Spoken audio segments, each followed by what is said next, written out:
Well, let's take our Bibles to Isaiah chapter number 40, verse number 29 for the don't quit and don't give up verse for the day. But before we do that, I want to invite you to our midweek Bible study tonight at 6:30. The Bible study is back with Awana. We took spring break last week, and so this week we're back in our places, and we want to continue our study in Romans, and I hope that you'll come out and enjoy that with us. It's been a great study so far, and there is plenty of room for you, so come on out and enjoy that with us tonight at 6:30. Isaiah 40, verse number 29. Here's the title, Worn Out.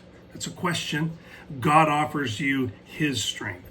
And so with that thought in mind, let's just kind of dive into the verse. Verse number 29 in chapter number 40 of Isaiah, it says this. He says, he giveth power to the faint, and to them that have no might, he increaseth strength. Wow, that is a beautiful promise. If you're feeling a little faint or worn out, God's got you covered. If you're without strength, he'll increase strength to you. And so I think we all have our moments when we just don't think we just don't have the strength or the desire to fight anymore. Like I said, this is the don't quit. Don't walk away from what God's called you to. Don't walk away from what God has given you. I think that people get a little worn out, or things just don't happen microwave fast for them.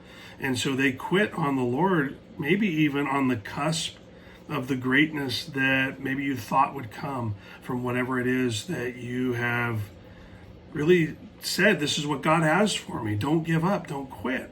But there's always that time when we don't have the desire to fight. I'm there often. For some, it's a sudden landslide of grief or tragedy, and for others, it's just the tipping point or the last straw of some almost even insignificant thing that's piled on. The one thing that is the same is that we become faint or without strength.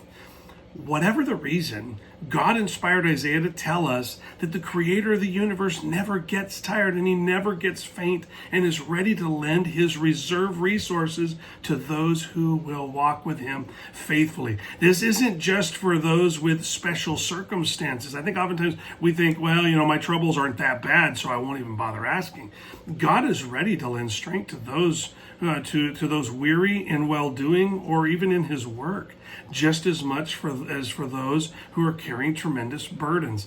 So I don't know if you see God's word the way I do, but it almost reads like an invitation or a revelation to anyone willing to surrender to him. Jesus told all to come to him who are weary, those with heavy burdens, to find rest. And for those who do, he promises that what he expects from us is so much lighter than what we carry, and it's easy to be compared to what living for the world would cost. So think about that. We don't even consider what the world expects of us and its costs. We just look at what God is asking us and we go, oh, well, that's expensive. But it isn't expensive when we compare it to what the world is asking and what the cost is for living for this world. And so this is the don't quit. Get more serious about the Lord. Dive into him. Walk close to him. I think that people are looking for someone to blame for their weakness in the Lord. And the truth is sometimes we shield ourselves from voices that could help us. God's word, maybe the pastor in your life. And I'm not trying to be self-serving with that. I just want you to recognize that sometimes we hide ourselves from the very voice that God has given us to help us walk in closeness to him. And so bring your weakness, bring all of your worry and care to the one who can handle it. He says, I've got all the resources. And if you're burdened, if you're feeling faint, if you're weary, I have what you need. I didn't run out making the world, and I won't run out because your problems are big. I can handle it. And so come to the Lord. He has what you need. Have a great day.